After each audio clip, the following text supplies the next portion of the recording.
अपराधों तथा अपराधियों का वर्गीकरण। अपराधों तथा अपराधियों का वर्गीकरण। विधि द्वारा निषिद्ध घोषित किए गए मानव आचरणों को अपराध कहा जाता है।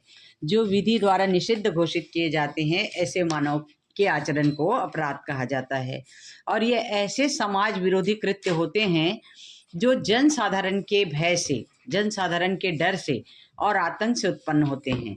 ये ऐसे समाज विरोधी कृत्य होते हैं जो जनसाधारण के भय और आतंक से उत्पन्न करते हैं और अपकारित व्यक्ति को क्षति पहुंचाते हैं। प्रत्येक देश की जो दंड विधि होती है उसमें विभिन्न अपराधों की परिभाषा और उसके लिए दंड का उल्लेख रहता है। केवल वे ही आचरण या कृत्य अपराध माने जाते हैं जो दंड विधि में अपराध के रूप में समाविष्ट हैं। अतः ऐसे कृत्य जिन्हें नैतिक दृष्टि से समाज अच्छा नहीं मानता, नैतिकता के विरुद्ध होता है, फिर भी वे अपराध नहीं होते, क्योंकि विधि के अंतर्गत उन्हें अपराध नहीं माना जाता। जैसे यदि कोई व्यक्ति जिन्हें तैरना नहीं आता, अच्छी तरह से तैरना नहीं आता या तैरना अच्छी तरह से आता है और किसी डूबते हुए व्यक्ति को बचाने में सहायता नहीं करता है, किसी व्यक्ति को तैरना बहुत अच्छी तरह से आता है लेकिन वो किसी डूबते हुए व्यक्ति को बचाने में सहायता नहीं करता है, तो उसका यह कृत्य अपराध नहीं माना जाएगा। नैतिकता के विरुद्ध है, लेकिन सामाजिक दृष्टि से वह भर्त्सना और निंदा का पात्र अवश्य होगा। इसी प्रकार ऐसे क्षेत्र में जहां मद्य निषेध लागू ना हो, मद्यपान करना अपराध नहीं है, भले ही समाज इसे कितना भी बुरा क्यों ना मानता हो। अपराध की विधिवेत्ताओं ने अलग अलग परिभाषाएं भी दी है।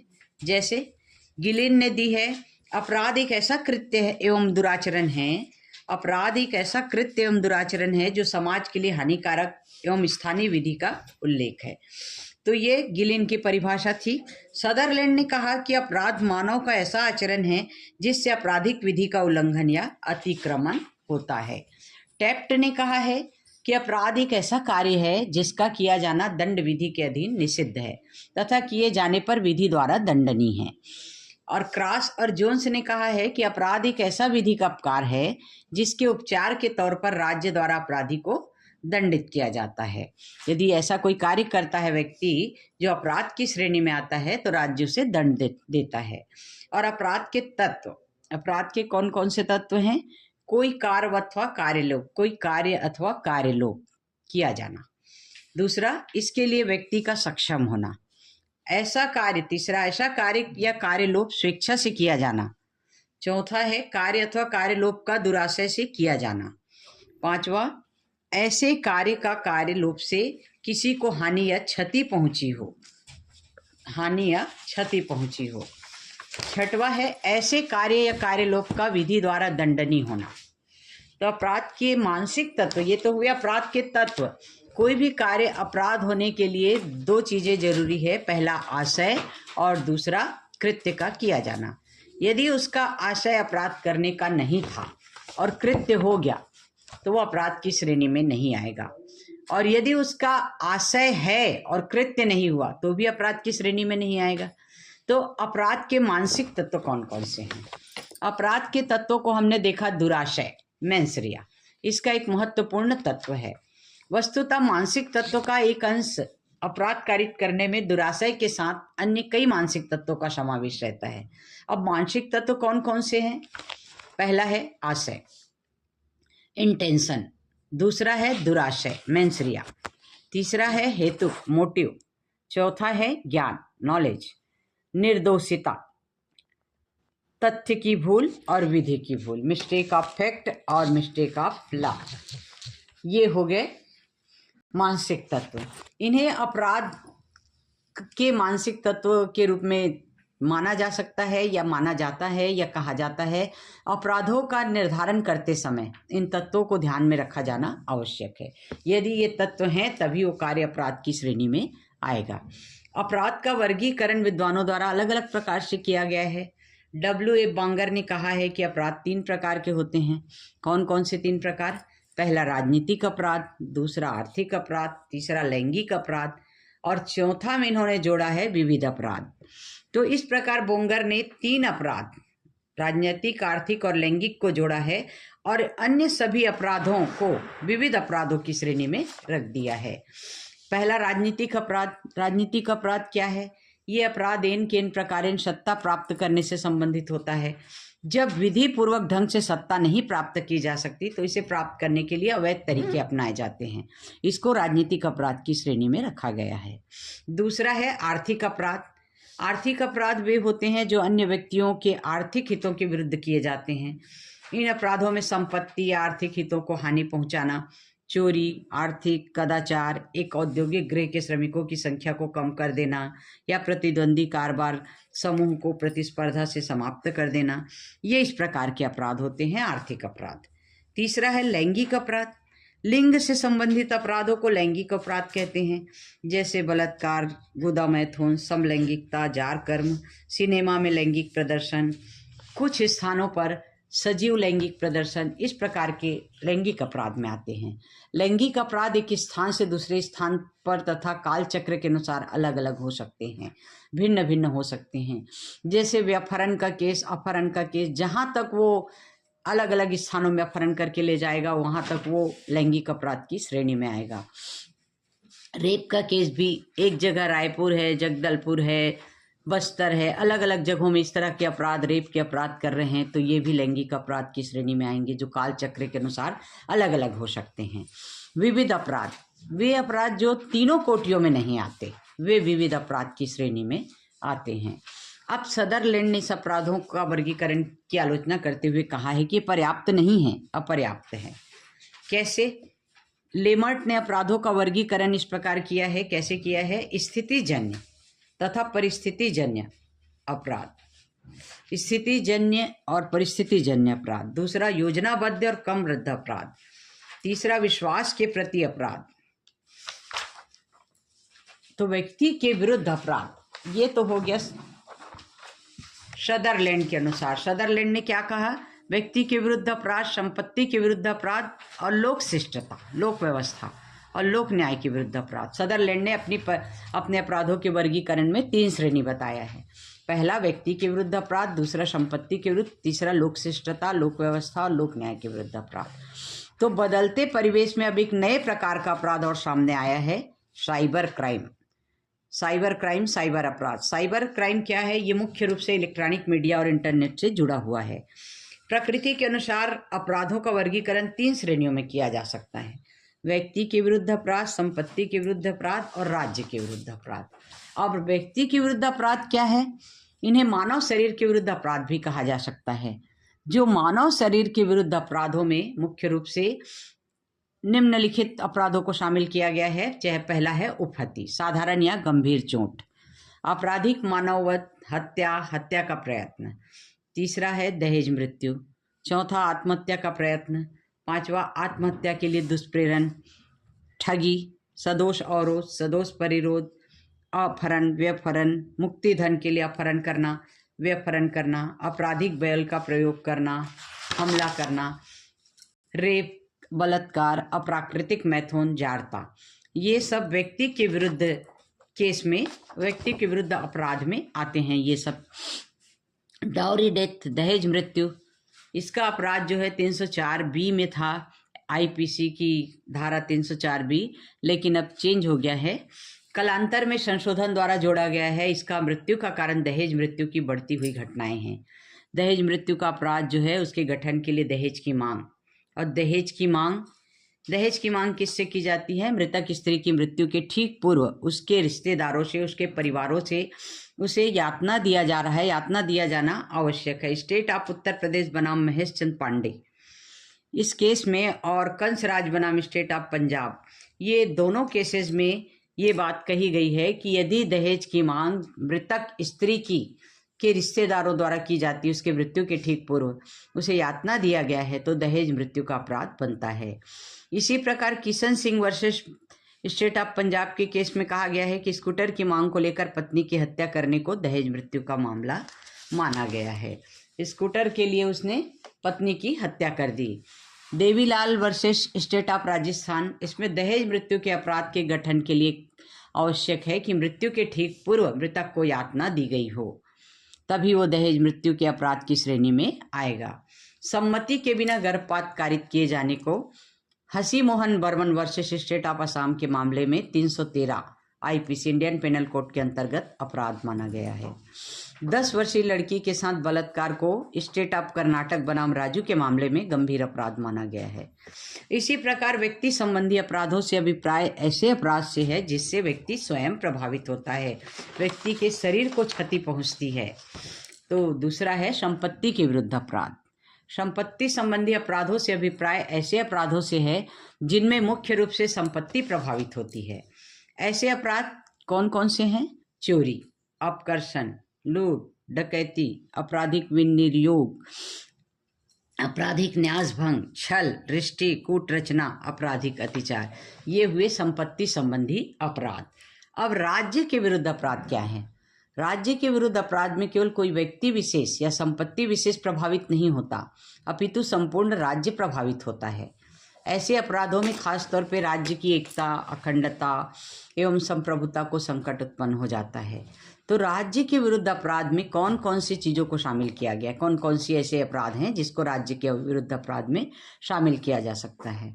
भारत सरकार के विरुद्ध युद्ध करना, युद्ध करने का प्रयास या षड्यंत्र करना, राष्ट्रपति या राज्यपाल को कोई काम करने के लिए बाध्य करना या उनकी शक्तियों में अवरोध पैदा करना, राजद्रोह, भारत सरकार के साथ शांतिपूर्ण व्यवहार रखने वाली शक्तियों के विरुद्ध युद्ध करना या उसके क्षेत्राधिकार में लूट मार करना, किसी राजबंदी को निकल भागने या जानबूझकर सहायता करना, उत्प्रेरित करना, बचाना या शरण देना, इस प्रकार के अपराध राज्य के विरुद्ध अपराध श्रेणी में आता है। Lal Singh versus state of Gujarat, इस केस में कहा गया है, सुप्रीम कोर्ट ने कहा है कि किसी विदेशी नागरिक का बिना किसी पासपोर्ट के भारत में रहना, अभियुक्त के साथ घूमना फिरना, कब्जे में अस्त्र शस्त्र बरामद होना आपराधिक षड्यंत्र में सम्मिलित होने का प्रमाण है। विदेशी ताकतों से धन प्राप्त कर जम्मू कश्मीर में पाकिस्तान जिंदाबाद, आज़ाद कश्मीर जिंदाबाद आदि के नारे लगाना भी राजद्रोह की श्रेणी में आता है, राजद्रोह के तुल्य है। ये हो गया राज्य के विरुद्ध अपराध। अब साइबर क्राइम, साइबर अपराध। 21वीं सदी की दहलीज पर सूचना प्रौद्योगिकी की दस्तक एक विलक्षण संयोग है और इस सदी को कंप्यूटर, इलेक्ट्रॉनिक, इंटरनेट के युग की संज्ञा भी दे दी जाए तो कोई अतिशयोक्ति नहीं होगी। अब जीवन के हर क्षेत्र में कंप्यूटर और इलेक्ट्रॉनिक उपकरण से शासित होने लगा है। कोई भी क्षेत्र ऐसा नहीं है जहां कंप्यूटर का उपयोग नहीं हो रहा है या इलेक्ट्रॉनिक उपकरण का उपयोग नहीं हो रहा है, हर क्षेत्र में इसका उपयोग हो रहा है। ऐसे में विधिक जगत भी इससे अछूता नहीं है।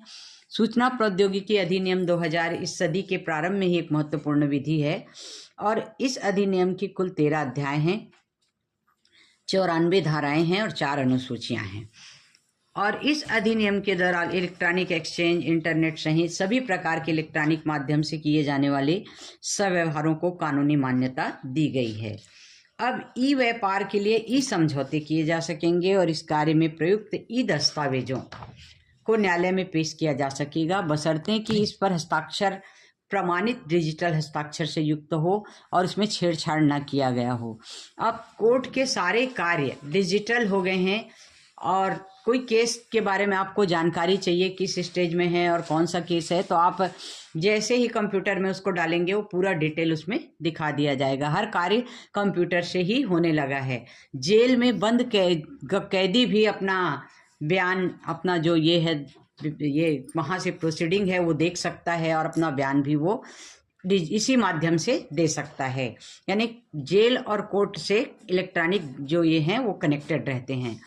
धारा 4 में कहा गया है कि इलेक्ट्रॉनिक दस्तावेजों को और धारा 5 में डिजिटल हस्ताक्षरों को कानूनी मान्यता, कानूनी स्वरूप दिया गया है। अब सरकार और उसके अभिकरणों में इलेक्ट्रॉनिक दस्तावेज को स्वीकार किए जा सकेंगे और विभिन्न आदेशों का इलेक्ट्रॉनिक माध्यम से मिलना और उसका उत्तर ईमेल द्वारा दिया जाना आसान हो जाएगा। तो जो सूचना प्रौद्योगिकी अधिनियम है उसमें किसी भी उपबंध, नियम, निर्देश, आदेश आदि के जो अतिक्रमण से जुड़े मामले और न्याय निर्णय के लिए अधिनियम की धारा 46 में एक न्याय निर्णयन अधिकारी की नियुक्ति का प्रावधान भी किया गया है। ऐसा अधिकारी सूचना प्रौद्योगिकी एवं विधि अथवा न्याय के क्षेत्र में पर्याप्त अनुभव रखने वाला व्यक्ति होगा। न्याय निर्णयन अधिकारी जो है दंड प्रक्रिया संहिता की धारा 345 और 346 के प्रयोजन में सिविल न्यायालय समझा जाएगा और उसे सिविल न्यायालय की सभी शक्तियां प्राप्त होंगी। ये न्याय निर्णयन जो अधिकारी है उसके समक्ष चलने वाली कार्यवाहियों को न्यायिक कार्यवाही माना जाएगा और न्याय निर्णयन अधिकारी को न्यायालय के अवमान तथा न्यायिक कार्यवाहियों के दौरान मिथ्या साक्ष्य देने और गढ़ने वाले व्यक्तियों को दंडित करने का भी अधिकार दिया गया है। तो साइबर अपीली न्यायाधिकरण के आदेशों के विरुद्ध अपील 62 धारा 62 के अंतर्गत ऐसे आदेश के 60 दिन के अंदर हाई कोर्ट में की जा सकेगी। साइबर अपीली न्यायाधिकरण के आदेश के विरुद्ध धारा 62 के तहत 60 दिन के अंदर उच्च न्यायालय में अपील की जा सकेगी और अपील में विधि तथा तथ्य संबंधी प्रश्न उठाए जा सकेंगे। विलंब का पर्याप्त कारण होने पर 60 दिन बाद भी अपील किया जा सकता है, ग्राह्य किया जा सकता है।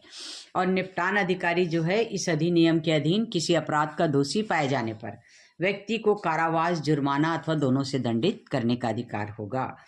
तो जो निपटान अधिकारी है उसके निर्णय के विरुद्ध अपील साइबर अपीली न्यायालय में भी किया जाएगा और जो नैसर्गिक न्याय के सिद्धांतों के आधार पर होगा, नेचुरल जस्टिस। और इसी अधिनियम की धारा 65 से 78 तक साइबर अपराधों के बारे में प्रावधान किया गया है। तो धारा 65 है, कंप्यूटर शोध दस्तावेजों में छेड़छाड़ करने के लिए 3 साल की सजा और 2 लाख रुपए जुर्माना। और धारा 66 में कंप्यूटर सिस्टम के साथ छेड़छाड़ करने से कंप्यूटर में भंडारित दस्तावेजों को नुकसान पहुंचाने के लिए 3 वर्ष की अवधि तक के लिए कारावास और 5 लाख रुपए जुर्माने का प्रावधान है।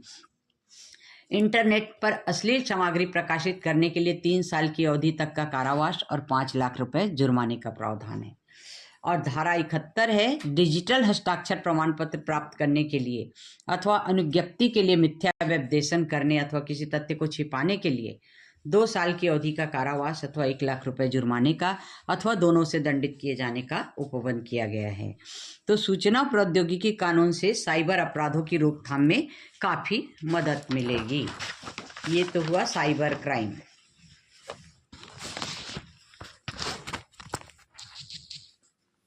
प्रक्रिया के अनुसार अपराधों का वर्गीकरण। दंड प्रक्रिया संहिता 1973 के प्रक्रिया के अनुसार अपराधों को 6 भागों में बांटा गया है। पहला है संज्ञेय अपराध, दूसरा असंज्ञेय अपराध, तीसरा जमानती अपराध, चौथा अजमानती अपराध, 5वां समन मामले, 6वां वारंट मामले।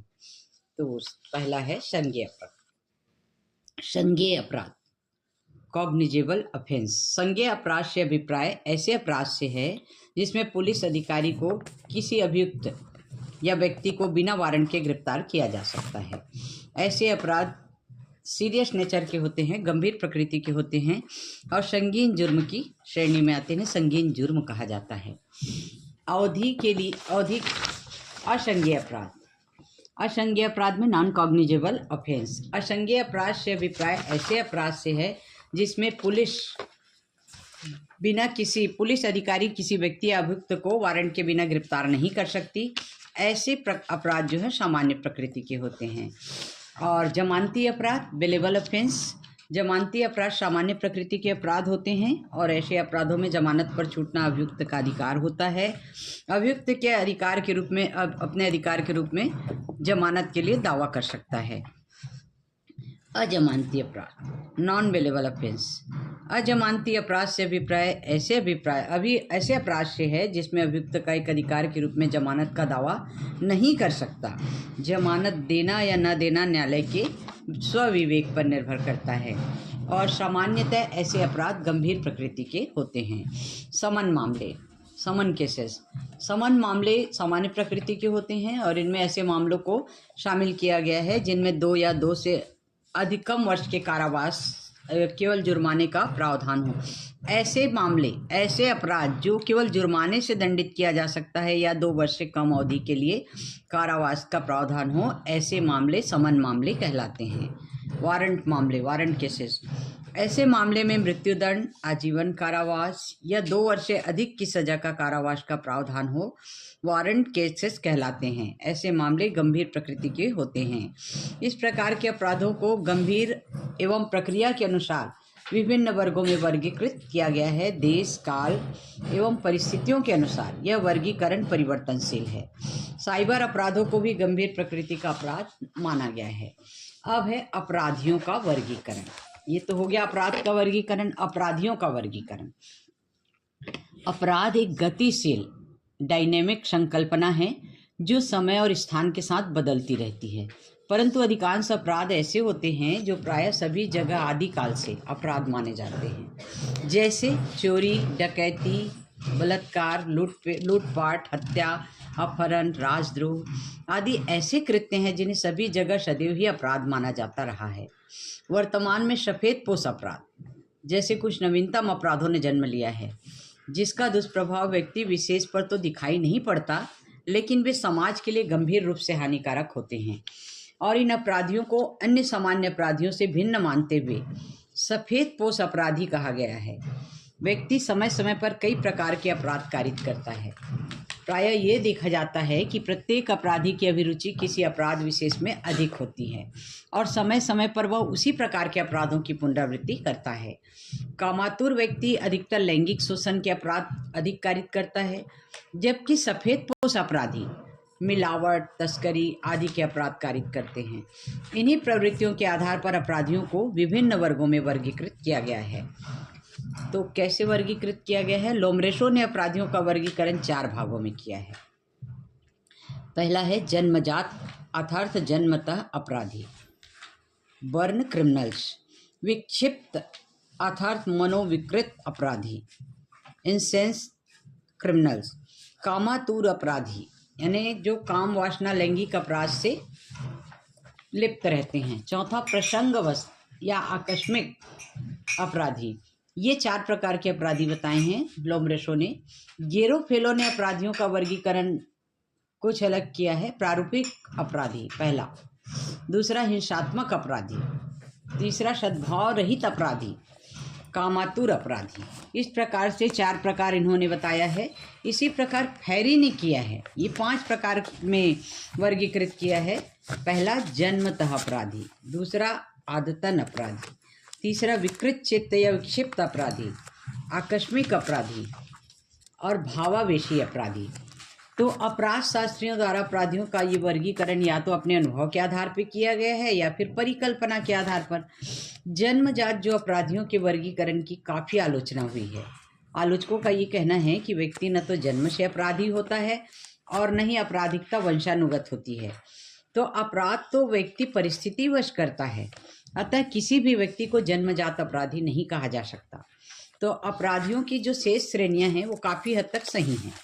इन अपराधियों का उपचार भी सुझाया गया है अपराध शास्त्रियों के अनुसार। कैसे? पहला विक्षिप्त अथवा मनोविकृत अपराधियों, इन लोग को मनोचिकित्सीय उपचार पद्धति द्वारा ठीक किया जा सकता है। प्रसंगवश अपराधियों को चेतावनी देकर, भर्त्सना एवं परिवीक्षा का लाभ देकर सुधरने का अवसर दिया जा सकता है। प्रारूपिक हिंसात्मक एवं कामातुर अपराधियों, इनके लिए कठोर दंड ही समुचित उपाय है। तो अब इस प्रकार से अपराधियों के प्रकार में लोमरेशो ने क्या कहा है? जन्मजात अपराधी। जन्मजात अपराधी ऐसे होते हैं जो जन्म से ही वंशानुगत अपराधी होते हैं, स्वभाव से होते हैं।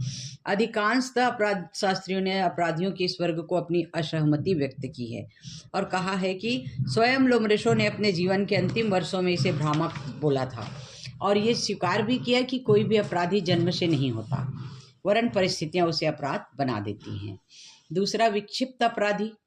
इस वर्ग में ऐसे अपराधियों का समावेश है जो मानसिक दृष्टि से सामान्य नहीं होते, जिनका मानसिक संतुलन सही नहीं होता, मानसिक कमजोरी, विक्षिप्तता के कारण अपराध कर बैठते हैं और ऐसे अपराधियों को कारावासित करने के बजाय उपचारात्मक पद्धति से उसका इलाज किया जाना उचित है।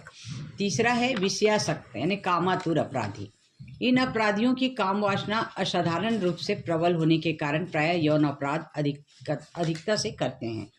विषयासक्त होने के कारण स्वयं पर नियंत्रण नहीं रख पाते और अपनी काम वासना की पूर्ति के लिए यौन अपराधों से लिप्त रहते हैं। इन अपराधियों के लिए मनोचिकित्सीय उपचार पद्धति का प्रयोग किया जाना चाहिए। चौथा है प्रसंगवश अपराधी। ये अपराधी जो है सामान्यतः अपराधी प्रकृति के नहीं होते हैं और इन्हें अपराध करने की इच्छा भी नहीं रहती है, परंतु कभी कभी परिस्थिति विशेष के कारण ये अकस्मात ही अपराध कर बैठते हैं, जिसके लिए उन्हें बाद में पश्चाताप और आत्मग्लानि भी होती है। तो स्पष्ट है कि इन अपराधियों के लिए कारावास के दंड का विशेष प्रभाव नहीं पड़ता, क्योंकि ये पहले से ही इसके लिए स्वयं को दोषी मान लेते हैं और पश्चाताप से ग्रसित हो जाते हैं। इन्हें दंडित करके परिवीक्षा का लाभ देकर छोड़ देना श्रेयस्कर होता है। ये तो हुआ लोम्ब्रेशो का। गेरोफेलो ने क्या कहा है? प्रारूपिक अपराधी कौन होते हैं? ये अपराधी क्रूर और कठोर स्वभाव के होते हैं और इन्हें नैतिकता के प्रति आस्था बिल्कुल नहीं होती और ये अपराधी समाज के लिए खतरनाक होते हैं और इन्हें अपनी ताकत और अपराध क्षमता का भी घमंड होता है। इनके लिए कठोर दंड ही उचित होता है। अब दूसरा, हिंसात्मक अपराधी। इस प्रकार के जो अपराधी होते हैं वो हिंसात्मक के कारण दूसरे के प्रति दया भाव और सहिष्णुता तो होती नहीं है। यही कारण है कि अपराधी चोरी, डकैती, हत्या, बलात्कार, अपहरण आदि जैसे अपराध में हिचकिचाहट का अनुभव नहीं करते हैं और इन्हें समाज से पृथक कारागार में रखा जाना उचित होता है। सद्भाव रहित अपराधी। कुछ अपराधी ऐसे होते हैं जिसमें सद्भाव और ईमानदारी की कमी होती है, तो गेरोफेलो ने इन अपराधियों को सद्भावना विहीन अपराधी कहा है। इन अपराधियों में बहुधा संपत्ति संबंधी अपराध करने की प्रवृत्ति अधिकता से देखी गई है। लंपट, कामुक अपराधी। ये अपराधी लंपट और मनचले स्वभाव के होते हैं और इनमें अनुशासनहीनता अधिक पाई जाती है। ये आवारागर्दी करते हुए आपराधिक कृत्यों में लिप्त रहते हैं। अब एनरिको फेरी ने कहा है अपराधियों को कैसे वर्गीकृत किया जाए। तो इन्होंने अपराध शास्त्र के प्रति सामाजिक दृष्टिकोण अपनाने वाले अपराध विज्ञ एनरिको फेरी ने अपराधियों का वर्गीकरण ऐसा किया है। पहला है जन्मजात अपराधी। कुछ अपराधी जन्म से ही आपराधिक प्रवृत्ति के होते हैं, अतः ये आपराधिकता को सरलता से त्यागने में असमर्थ होते हैं। अभ्यस्त अपराधी, हैबिचुअल। ये फेरी के अनुसार अनेक अपराधी ऐसे होते हैं जो आपराधिकता को एक व्यवसाय के रूप में अपना लिए होते हैं। ये आदतन अपराधी भी कहे जाते हैं। आदतन अपराधी होने के कारण ये आपराधिक कृत्य में पारंगत हो जाते हैं और पकड़े जाने पर भी कारागार से मुक्ति के बाद पुनः अपराध करने में हिचकिचाते नहीं हैं। ऐसे अपराधियों को न तो परिवीक्षा का लाभ दिया जा सकता है और न ही भर्त्सना का। ऐसे अपराधी सामान्यतः दंड के भागी ही होते हैं, लेकिन अब धारणा यह बनने लगी है कि ऐसे अपराधियों को दंड से नहीं सुधारा जा सकता। ऐसे अपराधियों के लिए सुधार के लिए दो प्रभावी उपाय हैं। कौन से उपाय हैं? पहला है ऐसे अपराधियों को समाज द्वारा दूर किया जाना। दूसरा, उनके पुनर्वास की व्यवस्था किया जाना। Doctor M.J. सेठना ने कहा है कि आदतन जो अपराधी होते हैं, अभ्यस्त अपराधी होते हैं, उसका अभ्यस्त अपराधी बनने का कारण ये होता है कि समाज द्वारा इनका तिरस्कार किया जाना है। जब कारागार से बाहर निकलते हैं तो व्यक्ति को समाज में स्थान नहीं मिलता है और वह फिर से आपराधिकता की ओर प्रवृत्त होता है। अपराध करना उनकी विवशता हो जाती है। अतः ऐसे व्यक्तियों को समाज की मुख्य धारा से जोड़ा जाना आवश्यक है। यदि उनका पुनर्वास किया जाए तो हो सकता है ये आपराधिकता से दूर हो जाए। तो अभ्यस्त अपराधी अपराध करने के आदी हो चुके होते हैं और अपने अपराध की पुनरावृत्ति करते रहते हैं। इन अपराधियों को प्रत्यावर्ती अपराधी भी कहा जाता है। अपराध करने के बाद ये अपराधी पकड़े जाने की दशा में उसे दंड भुगतने के लिए कारावासित किया जाता है और जब वो कारागार से छूटता है तो समाज उसे उपेक्षा और घृणा की दृष्टि से देखती है। तो होता यह है, इसके कारण ये अपराधी समाज के प्रति प्रतिशोध की भावना जन्म ले लेती है और उसके आत्मसम्मान को ठेस पहुंचती है। तो वो निराश होकर फिर से आपराधिकता की ओर बढ़ जाता है। समाज ने उसको स्वीकार नहीं किया तो चलो इसी तरफ आगे बढ़ा जाए। तो इस कारण बहुधा अपराध समाज की उपेक्षा के कारण भी हो जाता है और अपराधी का पुनर्वास कठिन हो जाता है और अभ्यस्त अपराधी बन जाता है। तो ये अपराधी पुलिस, न्यायालय और कारागार में इतने अभ्यस्त हो जाते हैं कि इनके प्रति इनकी गंभीरता ही समाप्त हो जाती है। इनको डर नहीं लगता और वे इन्हें अपने जीवन का एक अनिवार्य हिस्सा समझने लगते हैं। तो अभ्यस्त अपराधियों के उपचार हेतु खुले शिविरों की व्यवस्था की जानी चाहिए। अधिक कारगर भी ये सिद्ध हुई है। इन शिविरों में लंबी अवधि के लिए कारावासित अपराधियों को रखा जाना चाहिए, जहां उन्हें उनकी योग्यता के अनुसार काम धंधा दिया जाता है और कारावधि में उनके पुनर्वास की भी व्यवस्था की जाती है। ये हो गया अभ्यस्त अपराधी। तीसरा, मनोविक्षिप्त अपराधी। कुछ अपराधी अपनी मनोविक्षिप्तता के कारण अपराध करते हैं। सामान्यतः वे अपराध नहीं करना चाहते, लेकिन अपनी मानसिक विक्षिप्तता के कारण वो स्वयं पर नियंत्रण खो बैठते हैं और उनसे अपराध घटित हो जाता है। उनकी इच्छा अपराध करने की नहीं होती, उनका मानसिक असंतुलन जो है उनको अपराध की ओर अग्रसित करता है। तो फेरी ने कहा है कि ऐसे अपराधियों को कारागृह भेजे जाने के बजाय किसी मनोचिकित्सक के केंद्र में उसका मानसिक उपचार किया जाना चाहिए। चौथा है आकस्मिक अपराधी। ये अपराधी सामान्यतः आपराधिकता में विश्वास तो नहीं रखते, परंतु अकस्मात परिस्थितिवश यदा कदा अपराध कर बैठते हैं। परिस्थिति की अनुकूलता के कारण इन्हें अपराध करने की प्रवृत्ति इसमें उत्पन्न हो जाती है। भावावेशी अपराधी, पांचवा। इस श्रेणी में ऐसे अपराधियों को रखा जाता है जो भावावेश के कारण अपराध कर बैठते हैं। ये अपराधी स्वयं पर नियंत्रण रखने में असमर्थ होते हैं और इनका उपचारात्मक पद्धति से उपचार किया जाना ही उचित है।